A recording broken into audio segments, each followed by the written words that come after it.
Bonjour à tous, j'espère que vous allez tous bien. Alors aujourd'hui, une petite vidéo un peu particulière. Vous risquez d'être étonnés autant que je l'ai été moi aussi, mais bon, connecter avec des lumineux, c'est aussi se mettre à leur service quelquefois. Vous avez été très nombreux ce matin à m'envoyer des messages de partout. Nous sommes le 27 février 2023. Je m'en rappelle facilement puisqu'hier c'était le 26 et hier c'était donc l'anniversaire de mon fils.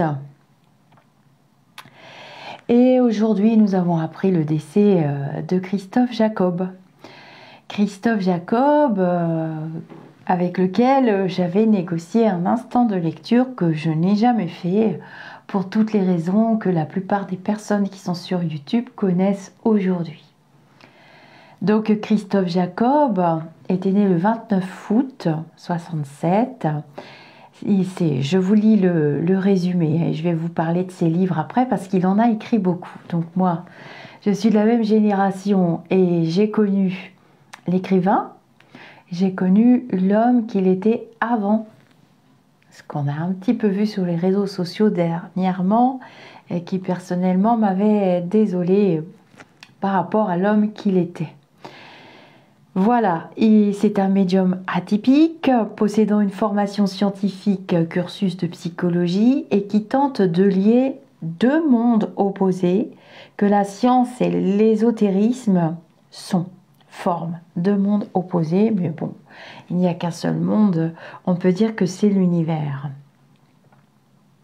Après avoir longuement été dans la relation d'aide auprès de personnes en grande difficulté, il choisit définitivement début 2000 de se consacrer à l'explication et à la transmission des messages qui lui sont donnés par l'au-delà. Vous savez, pour ceux qui me connaissent, je les appelle les lumineux. Ces expériences de vie personnelle douloureuses ont construit une personnalité attachante et authentique, toujours prêt à se mettre au service de l'évolution des consciences. Il est le créateur de la première école du paranormal sur le web, EOL Evolution. Il est également créateur d'un nouveau concept de réparation intérieure, la connaissance, basé sur la canalisation de musique et textes de l'au-delà sous la forme de méditation guidée. Vous trouverez ces méditations sur son site internet. J'espère qu'elles resteront après. Bon. Donc j'avais eu Christophe Jacob au téléphone. J'étais très contente de pouvoir parler avec ce monsieur, puisque je possédais ses livres. Alors, je vous l'ai dit plusieurs fois, je lis beaucoup de livres, vous le savez, et il était assez flatté d'ailleurs que j'ai une bonne connaissance du contenu de la plupart de ses livres. Bon, après, on n'adhère pas, mais il en a quand même écrit une bonne quinzaine de mémoires. Je ne les ai pas tous lus. D'ailleurs, j'avais prévu de lire celui qu'il a fait. Je suis en train de... Alors, le plus célèbre de ses livres, c'est Tous médiums. Ensuite, Comment devenir un bon médium, Tous éveillés. Vous trouverez multitude d'ouvrages sur Internet. Et je cherche justement le livre dont je voulais vous parler, qui était vraiment un de ses plus beaux livres. Alors c'est Tous médiums qui a eu le plus de succès, mais c'est pas celui que je préfère. Bon, bah écoutez, je retrouve pas le titre tout de suite maintenant, parce que sur le internet, c'est celui des enfants. On retrouve son enfant intérieur, enfin... J'ai plus le titre en tête. Bon, c'est aujourd'hui. Donc, il est décédé hier. Il y a beaucoup de synchronicité parce que le 29 août, c'est sa date de naissance et c'est celle de ma mère. Le 26 février, c'est l'anniversaire de mon dernier enfant. Et je n'ai pas eu le plaisir de reparler avec ce monsieur, cet écrivain. Et j'ai même eu plutôt des déconvenues et des des déceptions, mais justement, c'est très bizarre qu'il me soit revenu en tête. Donc, j'avais confié à quelques personnes de mon entourage que je voyais ce monsieur partir en février justement. Après, j'avais pas l'année exacte et je ressentais qu'il était gravement malade. C'est sa vie privée, ça appartient à sa famille, je suis pas là pour ça. Je suis là justement par synchronicité et aussi par feedback parce que j'ai reçu beaucoup de messages, déjà ces fameuses dates. Ce midi à la télévision, mon mari me dit regarde, c'est marqué Jacob. Plusieurs fois, son prénom m'est apparu, son nom de famille m'est apparu. Et puis, je voulais envoyer de chaleureuses pensées à sa maman, qui est une femme très douce et qui a perdu quand même son enfant. Il ne faut pas l'oublier. Et justement, je vais vous lire un extrait de son livre sur le pardon, parce que c'est l'extrait que j'avais discuté avec lui. Et de tous ces livres, j'avais discuté un petit peu avec lui, de tous ces livres. Après, moi, j'ai les tenants et les aboutissants de ce qui s'est passé, pourquoi il est devenu comme ça. Bref, mais n'oublions pas quand même que on n'est pas tout blanc, on n'est pas tout noir, et que cette personne a quand même légué des enseignements qu'il a reçu, puisque c'était un grand médium, et il est pour moi, ce que j'ai dit cet été en vidéo, vous pourrez le trouver, peut-être que quelqu'un va retrouver cet instant où j'étais plutôt en colère, c'était au mois d'août je pense, et pour moi c'est l'exemple type du médium pur qui n'a plus ses accompagnants spirituels et qui sombre dans des vibrations terribles.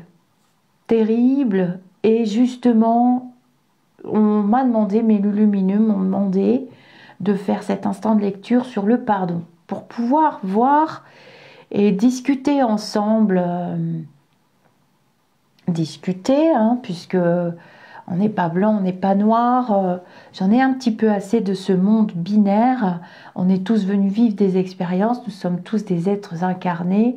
Et justement, que disait Christophe sur le pardon? Quelle était son approche? Et qu'est-ce qu'il dirait aujourd'hui? Étant médium spirit, je sais que je peux canaliser facilement. Si j'ouvre la porte, à ce moment-là, je vous transmettrai les messages, mais je ne souhaite pas être intrusive ni rentrer dans sa vie intime, d'autant que je n'ai pas du tout eu un bon ressenti sur la personne qui partageait sa vie et je ne tiens absolument pas à parler avec cette personne. La vidéo n'est pas faite pour ça. La vidéo aujourd'hui, ce que j'avais envie de faire, c'est lui redonner sa place en tant qu'écrivain et en tant qu'enseignant spirituel incarné terrestre, tout simplement. Voilà, puisque je le connaissais d'avant, et que ce qui est arrivé dernièrement n'était pas lui du tout. Alors, le pardon. Que nous dit Christophe Jacob sur le pardon?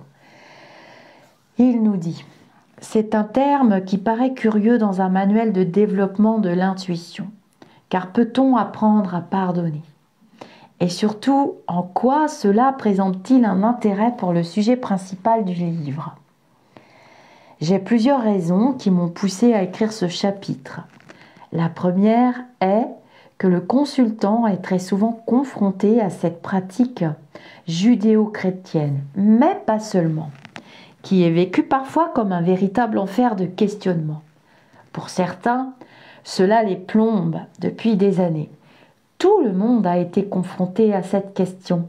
Et j'admets que ce n'est que vers l'âge de 45 ans que j'ai compris le sens réel du vrai pardon.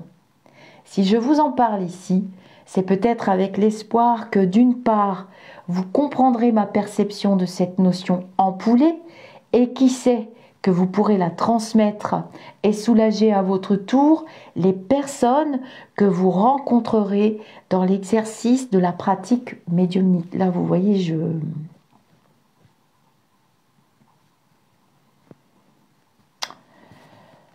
j'ai élaboré des exercices pour les personnes qui sont plutôt traditionnelles. Car en fait, l'important est toujours que l'amour soit au centre de chaque démarche, quelle qu'elle soit. Comme c'est une démarche populaire à la fois religieuse et laïque, j'ai choisi de prendre une définition de Wikipédia. Je fais une pause parce que je fais un peu pareil. Quand je prépare un sujet, je vais souvent m'informer, recueillir des informations stables, solides et des ancrages. Vous voyez ? Le pardon est le résultat de l'acte de pardonner, la rémission d'une faute. C'est tenir une offense, une faute.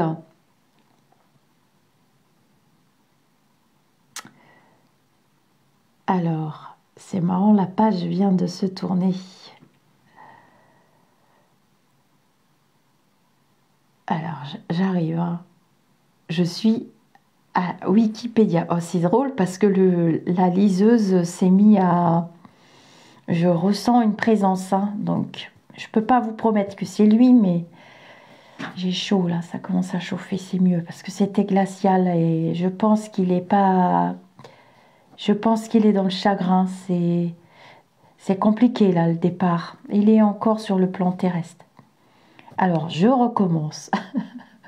Donc, et voilà, à 45 ans. Allez, on se détend, on se détend. Hein. Où est ma page? C'est drôle, j'avais la page. Ah oui, alors le pardon est le résultat de l'acte pardonné. La rémission d'une faute, c'est tenir une offense, une faute pour nulle et ou l'excuser et renoncer soit sur le plan personnel à en tirer vengeance, soit sur le plan institutionnel à poursuivre et à punir les responsables. Le pardon ne doit pas cependant être confondu avec l'amnistie, qui est une simple dispense de peine. Le pardon peut s'entendre de manière différente selon le contexte religieux, philosophique, psychologique, social ou politique. Christophe nous dit: je commencerai par une approche relative à un dicton. Je pardonne, mais je n'oublie pas. C'est l'approche qui me semble le moins en phase avec le réel pardon si l'on adhère à la définition ci-dessus. Cela n'est tout simplement pas possible. C'est bien ici que l'on voit qu'il y a un réel problème avec le pardon classique. Non seulement on est censé annuler tout dans l'amour, mais il faut vraiment qu'aucune trace ne vienne salir ce pardon offert avec le cœur. Franchement, je ne crois pas que cela soit réellement possible si l'on prend conscience que cette forme de pardon est un sacrifice dans l'amour et l'annihilation d'une partie de soi, toujours en souffrance inconsciemment et offerte à l'autre comme ça. Ceux qui pardonnent et n'oublient pas ne pardonnent rien du tout. Ce sont des rancuniers qui s'ignorent. Selon mon point de vue, ils sont mal placés dans la compréhension de ce qu'est réellement le pardon. On voit bien un élan du cœur envers l'autre et une belle rétention dont on ne sait quoi de l'autre côté. Certains vont mordicus être prêts à me hurler à la face qu'ils ont pardonné. Je parle de fautes un peu graves. Non, vous avez certainement mieux que cela en vous, trompant de mots, de notions et de cibles. Nous allons déjà repositionner les choses. Effectivement, nous sommes des émanations du divin, mais qu'on ne s'y méprenne pas, nous ne sommes pas Dieu. Une infime partie créée à son image, comme disent les religions, donc des décalcomanies, un processus divin homéopathique sans plus. Le pardon est une idée purement humaine, inventée afin de faire accepter un pouvoir sur le peuple par des religieux. Il faut pardonner. Non, pas du tout. Bien au contraire. Il ne faut pas du tout pardonner, surtout si vous voulez que la personne ait une toute petite chance de tirer la leçon de son erreur. Je vais vous expliquer en quoi consiste le pardon réel selon ma conception des choses de la vie.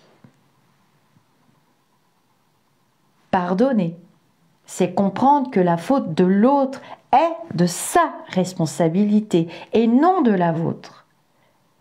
Que c'est un choix pour elle ou lui d'évoluer en posant un acte pas forcément sympathique qui finira consciemment ici ou ailleurs par lui permettre de s'ouvrir à l'amour avec le cœur.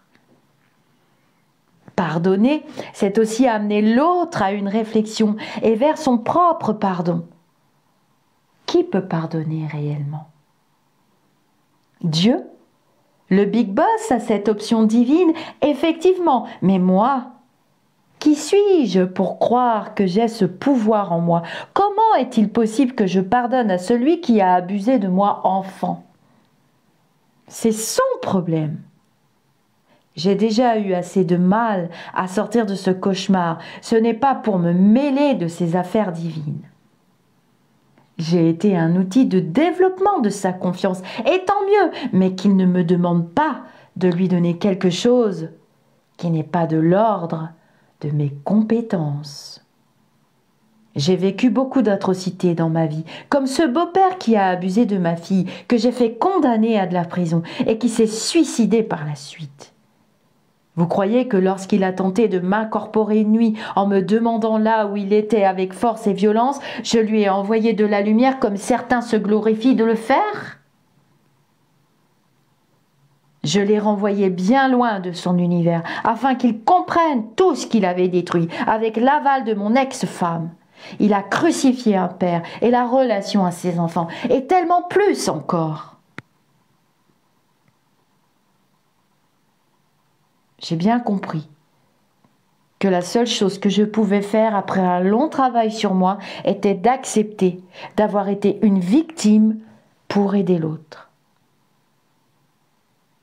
Voilà déjà un vrai pas vers un pardon, dénué de toute frasque religieuse grotesque.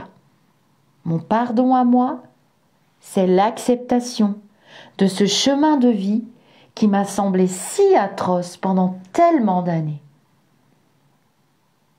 C'est demander avec ferveur et force aux êtres de lumière d'amener ces bourreaux à l'éveil d'une conscience d'elles qu'ils en seront capables. Faire cela sincèrement avec le cœur, voilà ce qu'est le pardon pour moi. Je n'ai pas ce pouvoir de pardonner au sens chrétien du terme, car je ne suis pas Dieu. Je sais que nous avons tous besoin des autres et merci à l'univers de m'avoir permis de vivre tout cela en toute compréhension de la réalité profonde des choses.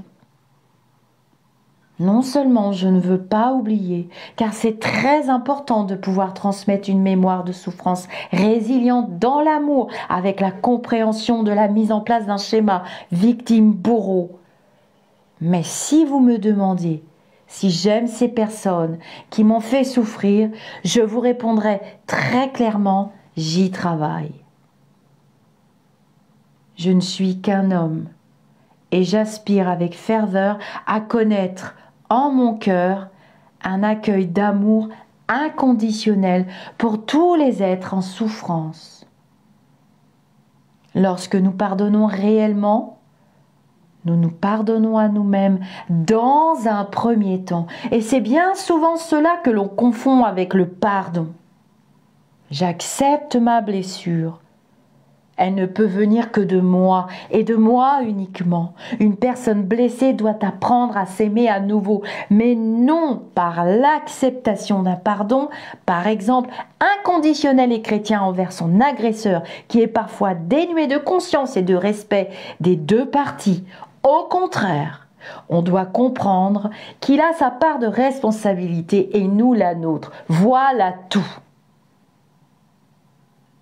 Je le répète à nouveau, c'est ma perception du pardon et elle n'engage que moi.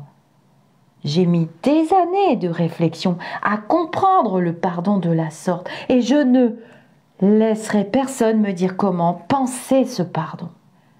Je suis épidermiquement et farouchement opposé à ceux qui veulent imposer avec une soi-disant bonne conscience des dogmes anachroniques qui ont détruit des millions de consciences.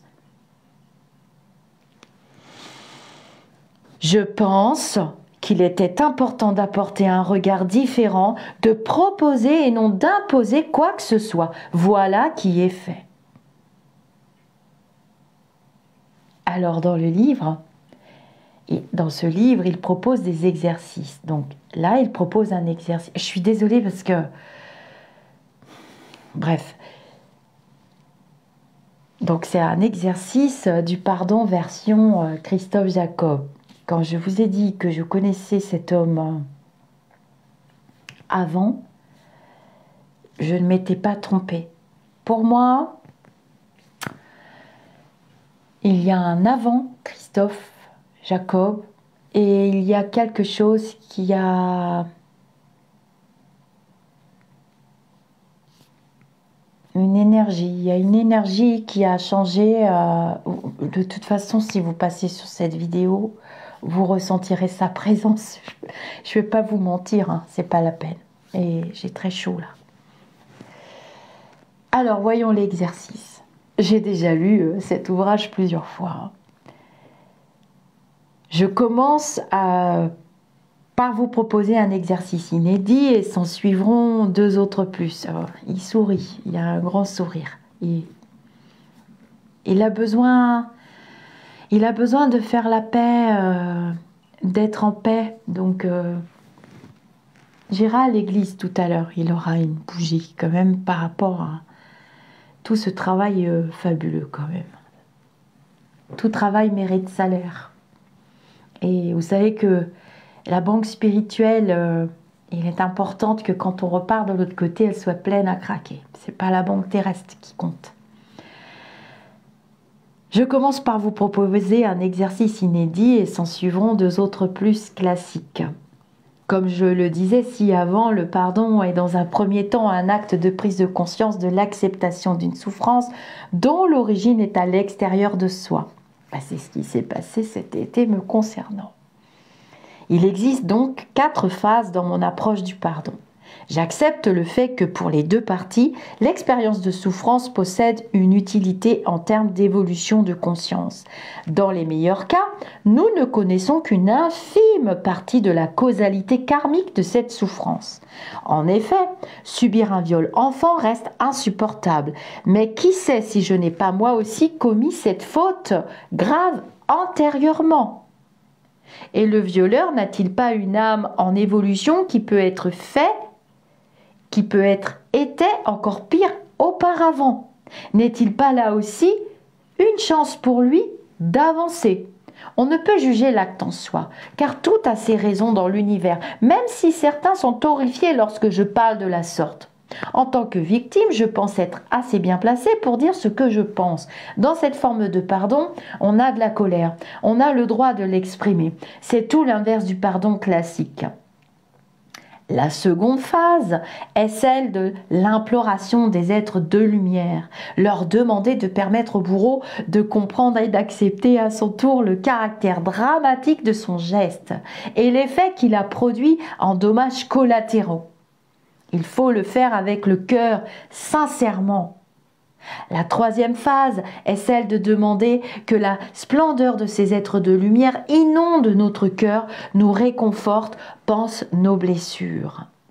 C'est accueillir l'amour divin. En soi, tout simplement, la dernière phase est certainement la plus compliquée. C'est celle d'aimer l'autre inconditionnellement, malgré la faute. Les 3 premières phases sont justement là pour permettre une mise en place progressive de la 4e, qui de plus n'est absolument pas obligatoire. Car je vous le répète, nous ne sommes pas Dieu. Au mieux, nous tendons vers cette perfection dont il est logique de ne pas réussir cette 4e phase dans une incarnation. Ce que veut dire Christophe, là, ça veut dire que on peut utiliser plusieurs vies d'incarnation pour réparer une faute, pour s'envoler vraiment en vibration, vibratoirement parlant, vers le pardon, vers cet amour inconditionnel qu'on trouve très peu sur le plan terrestre. Hein. C'est pour ça que ce passage m'avait frappé et j'avais beaucoup travaillé là-dessus. Je rappelle également que même dans ce type de pardon, il faut réellement le vouloir. Nous avons le droit de ne pas vouloir entendre parler de pardon, quel qu'il soit. C'est une affaire entre nous et notre conscience et personne d'autre. Il n'y a rien de plus énervant pour moi que d'entendre « Tu dois pardonner ». Non, je ne dois rien du tout. Et toi, tu n'es pas dans ma tête. Qui es-tu pour te permettre de me dire ce que je dois faire ? Le pardon est un acte personnel, loin de toute influence extérieure. La douleur parfois est si intense qu'elle ne laisse pas la place à une autre perception.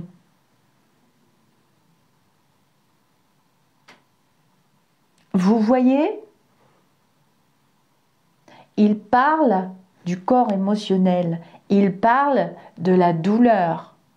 La douleur, la phase d'acceptation, ce sont pour moi des phases de deuil aussi. Ce sont des phases qu'on ne peut pas traverser en 4 secondes chrono. Mais le pardon pour moi, et j'en ai parlé avec Lucie ce matin, et Lucie m'a dit oui, fais la vidéo, elle avait un bon ressenti. Le pardon, c'est un sujet qu'on a commencé à travailler sur la chaîne Au-delà du spirituel et c'est un sujet qu'on va approfondir avec Lucie dans quelques temps. Et si j'ai été connectée avec cette entité hier soir et ce matin, c'est qu'il y avait nécessité. J'aurais pu choisir n'importe quel autre livre, j'aurais pu choisir un autre de ces livres. Non, c'est de ce passage. Malheureusement, la communication terrestre avait été coupée pour toutes les raisons diverses et variées que vous connaissez. Mais moi, j'avais eu une excellente relation avec cette personne. Après que tout le monde se soit mis à gangréner la relation que j'avais établie avec lui, eh ben c'est comme ça sur le plan terrestre. C'est pas pour autant que moi étant chez les vivants et lui étant chez les vivants morts, qu'il ne va pas continuer son travail spirituel. Et bien au contraire, je pense que ce sera même mieux, puisqu'il est dégagé de la matérialité. Je rappelle également que même dans ce type de pardon, il faut réellement le vouloir. Nous avons le droit de ne pas vouloir entendre parler de pardon, quel qu'il soit. C'est une affaire entre nous et notre conscience. C'est vrai que les dictatures, tu dois, yaka, faucon, moi je ne suis pas du tout adhérente et je suis entièrement d'accord avec lui sur ces sujets qui sont des sujets hautement spirituels. C'est un acte vraiment personnel. La douleur parfois est très intense. Elle ne laisse place à aucune autre perception. C'est le temps ou pas qui fait le reste du travail, ainsi que le passage en douceur durant les 3 phases bien intégrées en soi. Maintenant, en ce qui concerne la mise en scène technique, elle reste totalement à votre bon vouloir. On peut imaginer allumer des bougies blanches, avoir une photo d'un saint ou autre, faire brûler de l'encens. On peut faire cela dans la nature ou devant un lieu de culte chez soi. Vous pouvez aussi le faire en plusieurs fois ou recommencer l'exercice plusieurs fois. Chacun le fera comme il le sent. Vous aurez donc ainsi saisi que mon pardon à moi est un pardon conscient, réfléchi et sensé. À vous de voir à présent comment ces exercices résonnent en vous et si vous avez envie de vous libérer par cette forme de certains traumatismes. Ensuite, il nous parle du pardon simple. Ce pardon, réalisé avec un véritable amour et avec le cœur, aura forcément un impact positif. C'est un pardon de base, simple, non décortiqué, avec le risque de garder en soi un peu d'amertume. Dans ce type de pardon, on le pense d'abord, puis on s'adresse à la personne afin qu'elle entende notre indication envers elle. C'est aussi là que peut exister une réelle difficulté, car l'autre peut ne pas vouloir l'accepter. Le pire étant qu'il se croit complètement blanchi de tout, sans le moindre repentir ou prise de conscience de sa responsabilité. Ce pardon peut même avoir lieu lorsque la personne est défunte. C'est marqué, hein. C'est pour ça que je le fais. D'un point de vue pratique, c'est surtout dans un cadre religieux qu'il aura lieu. Alors c'est vrai que on peut demander pardon à une entité défunte, c'est ce qui s'est passé parce que moi je veux rester sur l'image de cette personne que j'ai connue. Avant, j'étais vraiment très fière et très touchée d'avoir pu lui parler sur mon plan terrestre. Bon, maintenant, ça va être beaucoup plus facile et beaucoup plus simple puisqu'il est dégagé de la matérialité. J'ai compris qu'il souhaitait continuer son parcours. Donc, vous voyez bien qu'il nous donne des exemples de pardon. Il est pardonné. De toute façon, il a payé à travers la maladie. Il a payé... voilà. On ne peut pas jeter la pierre à tous sans avoir commis de péché, sans avoir commis des fautes nouvelles.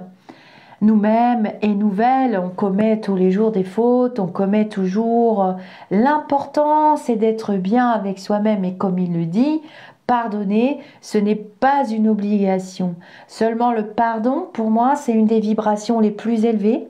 C'est une des vibrations les plus difficiles à atteindre. Il parle quand même d'amour inconditionnel. Je sais, pour avoir lu tous ses livres et avoir parlé avec lui, qu'il a vécu des événements difficiles. Alors il faut savoir que ce livre, je vais vous lire quelques chapitres quand même.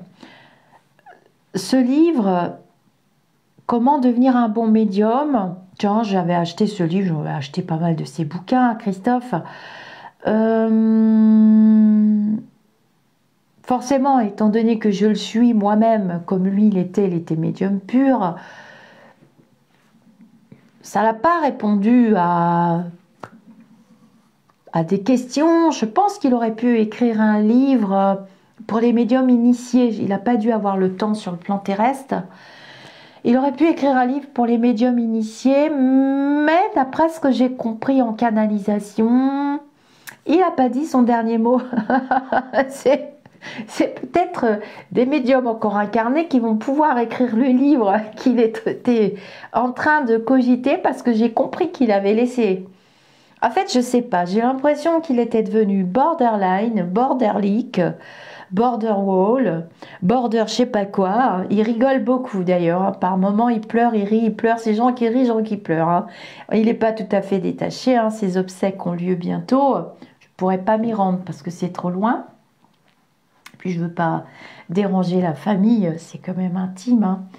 Je pense beaucoup à sa maman, je lui envoie beaucoup d'amour. Je vais allumer des bougies ce soir et à ses enfants aussi, parce qu'il avait des enfants quand même.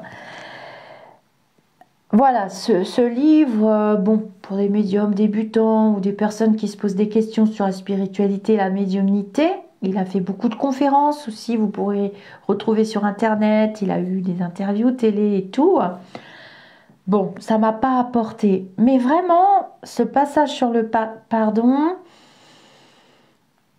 ben, je crois que de tout ce qu'il a écrit, c'est vraiment le passage qui le représente et c'est vraiment le passage que j'ai préféré. Ensuite, il y a des passages sur l'amour. Écrit des passages sur l'amour. Et vous voyez bien qu'on n'est pas obligé de pardonner. Et puis, il a fait des exercices. Vous pouvez créer vos propres exercices. Par exemple, quand il a parlé de l'amour à soi, il a donné des exemples. Alors, attendez, je cherche. Pour moi, il était médium spirit. Médium spirit, alors j'arrive pas à retrouver le passage, je sais pas grave. Je referai des instants de lecture si nécessaire, à la demande des lumineux. C'est à la demande des lumineux que j'interviens aujourd'hui. Je n'ai pas nourri la vibration de peur. Je ne m'inquiète pas quant à l'accueil de cette... voilà, comment devenir un bon médium. Je ne m'inquiète pas quant à l'accueil de cette vidéo.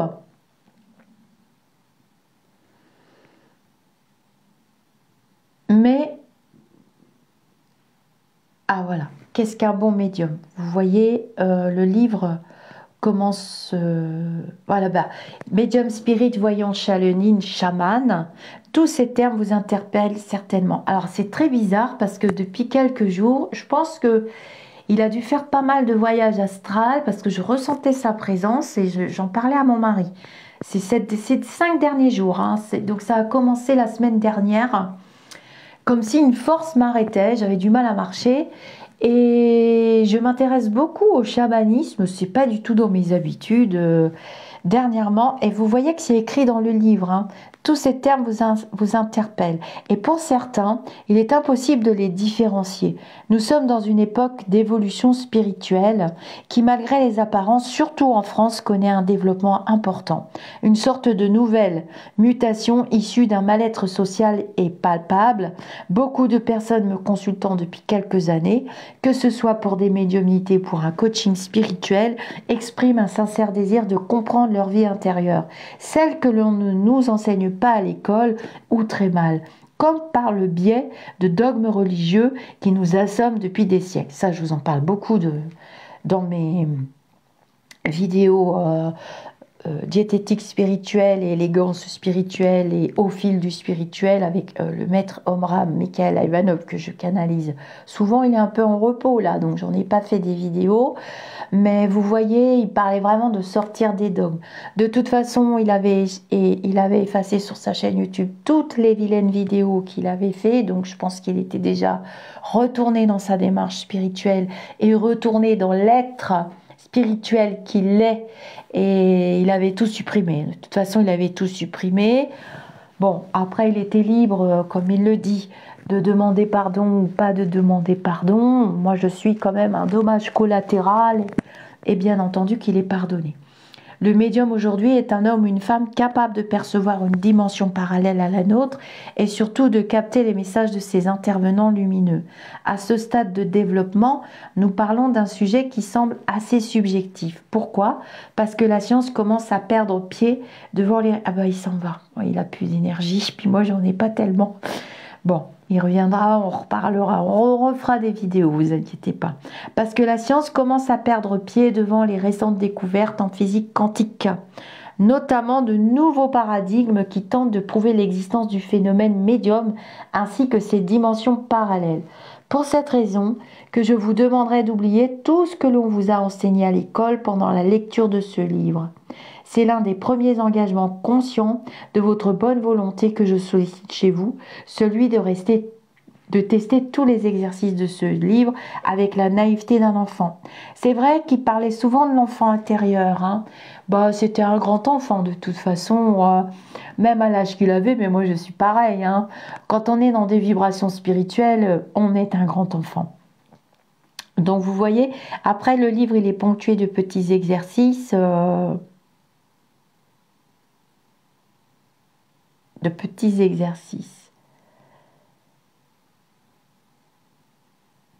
Ah oui, alors j'entends la fameuse phrase « Je vous aime ».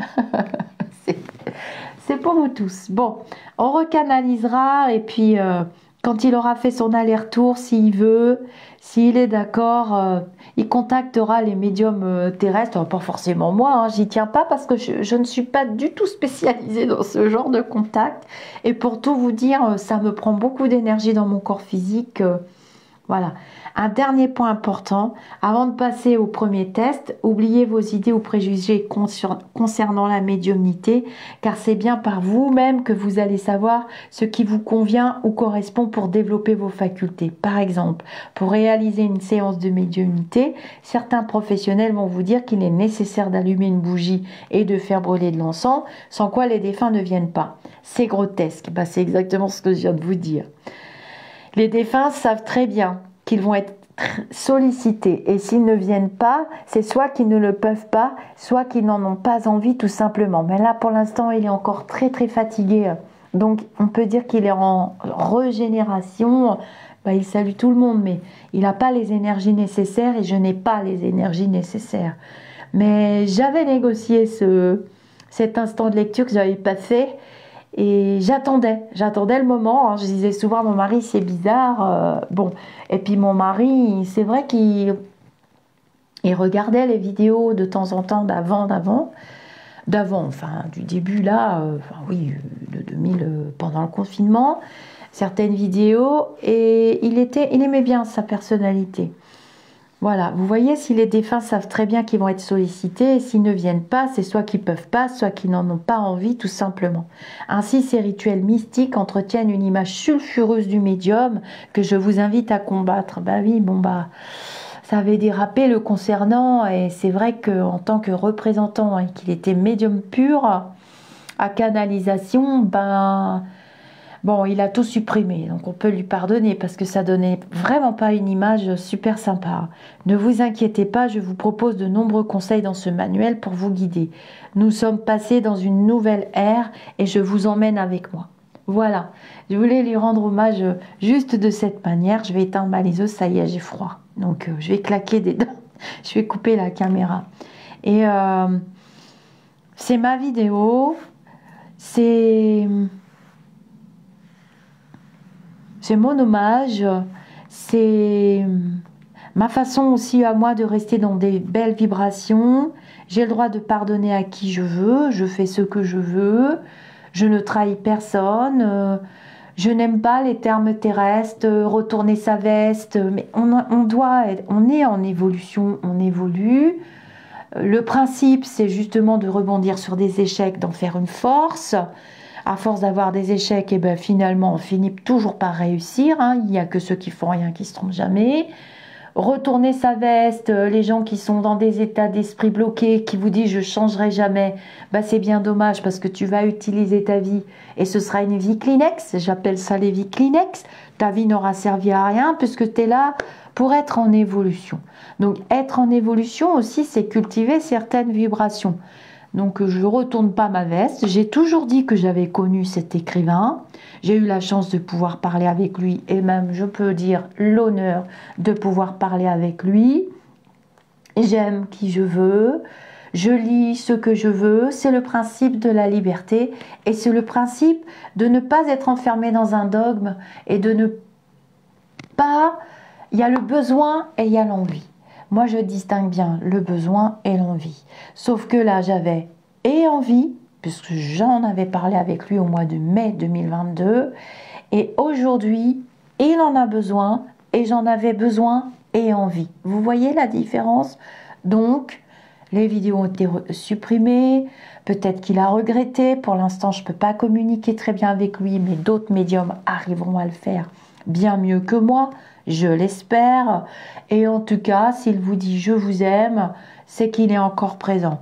Mais je le retrouve très très mal en point. Sa fin a dû être extrêmement difficile. Voilà mes amis d'ici ou d'ailleurs. Allumons une bougie toute la semaine. J'ai compris que son enterrement sera dans pas longtemps. Mon mari a été chercher des informations. Il a trouvé des informations. Il m'a dit qu'il sera incinéré et ses cendres seront livrées à l'océan puisque voilà, il savait qu'on était des esprits incarnés et que le corps physique n'était que le véhicule terrestre qui sert à nous conduire. Je vous dis namasté et j'espère que nous serons nombreux à cultiver et à allumer une petite bougie ce soir. Ah ben dis donc, ça m'en fait des défunts depuis 2019. Ma vie est jalonnée de séparation, de défunts, de vivants, comme le disait Catherine Roumanoff dans son livre Le Bureau des âmes, et des vivants morts. Bon, c'était un bon vivant, il fait partie des vivants morts, mais toujours vivant. Namasté mes amis, d'ici ou d'ailleurs.